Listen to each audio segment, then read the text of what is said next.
Nicole from Let Nicole Help here, and in this video today I want to share a little bit about the payment schedules that you can apply to your 17 Hats invoices, even through a quote template in this example.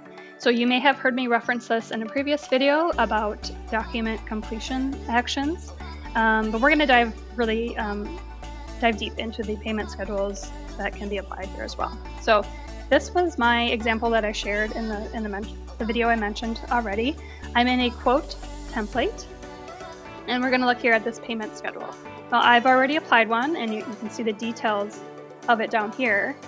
My payment schedule that I want would be 50% due on receipt, and the remainder due 7 days before the project start date.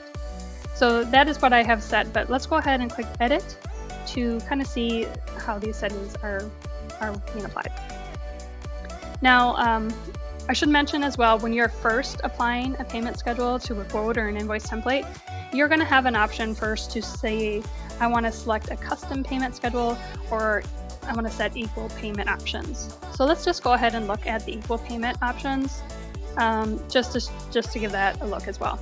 Now it's giving me kind of this warning because I've already set a schedule. Do I want to override it?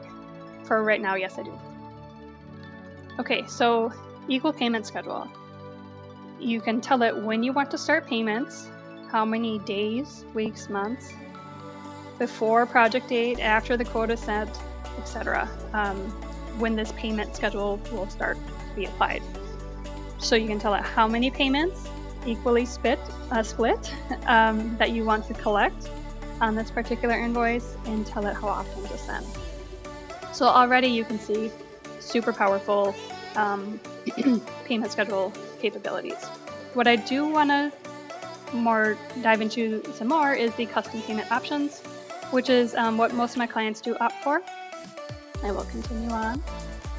Okay, so when you first select custom payment schedule, it's going to default to assume that you want to collect over 12 payments, and then it's going to give you all those percentages from the start. So in most cases, many of my clients will select just 2 payments, one on receipt and then one later on as it relates to the project date. So let's dive in. So 2 payments, I want to collect payments 2 times, so that's what I've selected here. And my final payment, I want to be due 7 days, could also say months, before the project date. But you can again see how many days after the quote is sent. You could relate that payment schedule to that time frame as well. So that's the final due date, but my first payment, I can apply, or I can accept a percentage, or I can accept a flat dollar amount.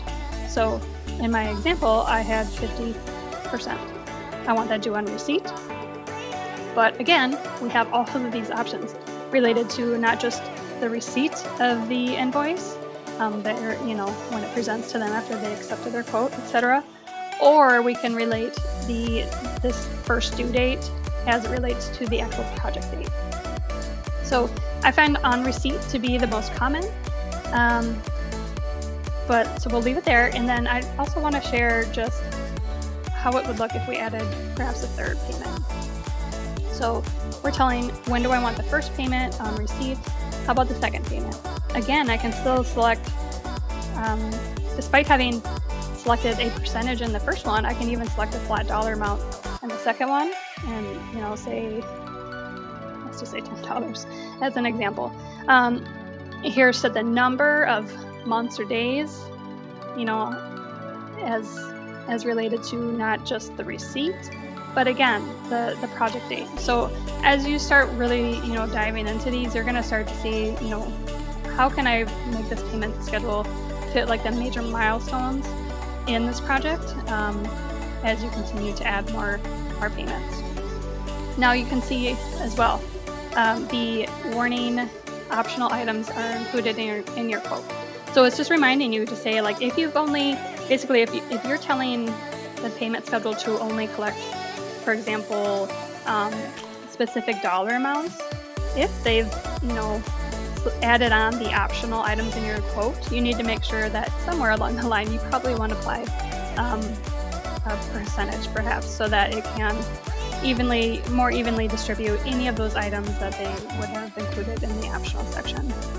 And now if you're not familiar with what those are, we're gonna go ahead and dive into that in another video, because that's probably one of my top 3 favorite features of 17 Hats. So that's it for now. I'll see you in the next.